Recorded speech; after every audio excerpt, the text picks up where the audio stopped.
Kaveri delta பகுதிகளில் கோடை சாகுபடி பயிர்கள் கருகும் நிலை ஏற்பட்டிருப்பதாக விவசாயிகள் கவலை தெரிவிக்கின்றனர். ஏற்கனவே ஆற்று நீர் பாசனம் பொய்த்து போன நிலையில் தற்போது மின்சார தட்டுப்பாட்டால் மேலும் விவசாயம் கேள்விக்குறியாகியிருப்பதாக தெரிவிக்கின்றனர்.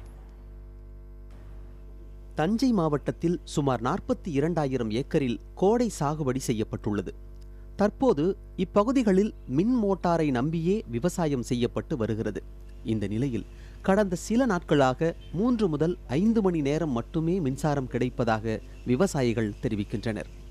இதனால் விவசாயம் மேற்கொள்வது சவாலாக மாறியிருப்பதாகவும் கூறுகின்றனர். 8 ஏக்கர் உள்ளது எனக்கு. இப்போதைக்கு 4 ஏக்கர் தான் நான் தண்ணி வைக்காததுனால பண்ணினேன். அதே இப்போ 2 மணி நேரம் விட்டு தண்ணியை ரொம்ப கம்மி பண்ணுறாங்க. கரண்ட் வராததுனால வர இதை எப்படியோ நாங்கள் செஞ்சு அறுத்தா போதுங்கிற நிலைமையில இருக்கோம். பயிரை காக்க குறைந்தது 12 மணி நேரம் மும்முனை மின்சாரம் வேண்டும் என கூறும் விவசாயிகள் எந்தெந்த நேரத்தில் மின்சாரம் தடை செய்யப்படும் என்ற முழு விவரத்தை மின்சார வாரியத்தைச் சேர்ந்த அதிகாரிகள் தர வேண்டும் எனவும் கோரிக்கை விடுக்கின்றனர்.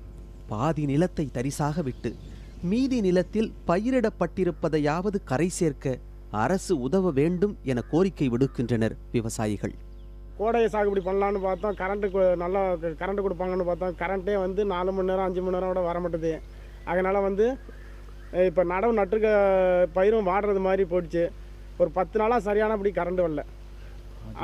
4 மணி நேரம் 3 மணி நேரம் தான் வருது. அதனால் தமிழக அரசாங்கம் ஒரு 12 மணி நேரம் கரண்ட் கொடுக்கறதுக்கு அதை ஏற்பாடு பண்ணி அது செஞ்சாங்கன்னா நம்மளுக்கு பயிற்சியில் கொஞ்சம் நல்லா இருக்கும். விவசாய வேலைக்கு ஆள் கிடைக்காதது, போதிய பாசன நீர் கிடைக்காதது உள்ளிட்ட பல்வேறு இன்னல்களுக்கு இடையே விளைவித்த பயிரை காக்க தடையில்லா மின்சாரம் வேண்டும் என்பதே டெல்டா பகுதியில் உள்ள ஒட்டுமொத்த விவசாயிகளின் கோரிக்கையாக இருக்கிறது. புதிய தலைமுறைக்காக காதர் உசேன்.